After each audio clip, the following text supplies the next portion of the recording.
Hey, Covenant Church, welcome to our Wednesday word of encouragement.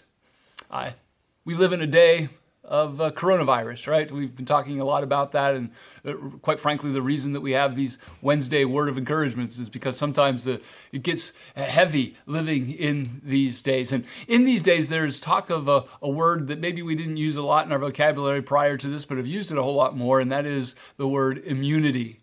The ability that our body has to fight off things like the coronavirus. The spectacular way that God has made us, in which He's made us in such a way that He builds things up within us naturally, right? That fight off the things that He knows will come against us, like flus and viruses. The word immunity. And as fascinating as that talk might be about our physical beings, I've been left wondering more about the immunity that we might have in our emotional beings. How do we become immune to fear and anxiety? What is it that our minds and hearts need in order to fight those kinds of things off? I was given a great reminder in a children's sermon this week. You see, before we watch the Covenant service at 10:30, I often get on and watch another service, whether it's being live streamed or taped, from another buddy from seminary or a guy from college or whatever it is. And sometimes I go and listen to people that I respect and love. Like this week, I went to McLean Bible Church prior to our service and wanted to listen to David Platt. But in the service, they had a children's sermon, and the children's pastor of McLean Bible Church was on, and he just had a very simple message. He had a box in front of him, and he pulled an apple out of the box, and he said, "You know what? I'm thankful for this apple."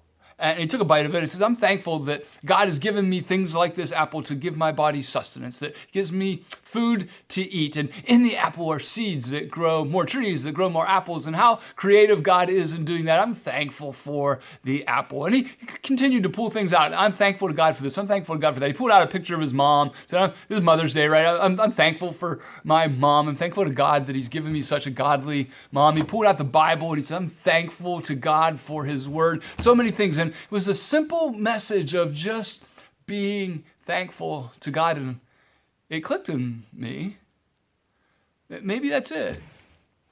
Maybe that's our immunity to fear and anxiety, and having a thankful heart. That maybe a heart of thanksgiving is the very thing that pushes fear and anxiety away. The Bible is actually filled with that truth, with that reality. The Psalms are even filled with that truth. But let's look specifically today as a word of encouragement from Psalm 136, verses 1 through 3. Would you listen to hear that maybe a thankful heart is our immunity to fear and anxiety? Psalm 136, verses 1 through 3. "Give thanks to the Lord, for He is good, for His steadfast love endures forever. Give thanks to the God of gods, for His steadfast love endures forever. Give thanks to the Lord of lords, for His steadfast love endures forever." Three things really fast in this passage. Three things that I think we can look and be thankful to God for, and in realizing them, be given an immunity to fear and anxiety. First is this, that God is good. It says that right in verse 1, right? "Give thanks to the Lord, for He is good." The Hebrew here points more to the fact that He is sufficient. I would wrap it up in saying that what the psalmist is saying is that he is thankful to God because he knows that God is always enough.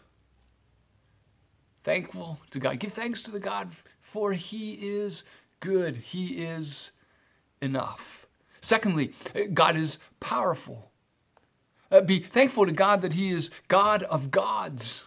Be thankful to God, for He is Lord of lords. There is no God above Him. There is no Lord above Him. He is indeed God of gods, Lord of lords. That is a straightforward understanding of His power. I would say it like this: be thankful that God is able. He's able to do anything, and far more exceedingly than we could ever begin to ask or imagine. He is able. He's that powerful. God, I give thanks to you, God, for you are enough. I give thanks to you, God, for you are able. And then I give thanks to you, thirdly, God, that you are love.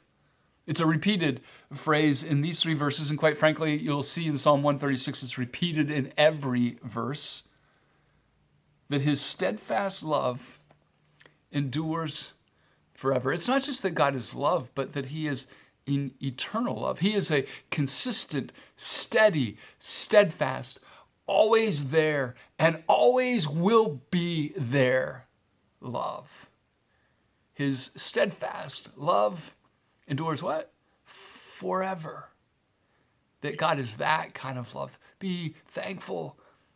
Here's what I would say, that God is there, that he is here in our very midst, in the midst of these days. God, I thank you that you are enough, that you are good. I thank you that you are able, that you are the God of gods, the Lord of lords. I thank you that you are an eternal love, that you are there, that you are here in our midst, that your steadfast love endures forever. People of God, may we ever increasingly work on having a grateful, a thankful heart for not only the things that God has given us that are around us, but for these amazing realities that we see in Psalm 136, that he is good, that he is powerful, and that he is love, that he is enough, that he is able, and that he is here. And may it build an immunity within us, a beautiful immunity within us to fear and to anxiety. May it be. God bless you.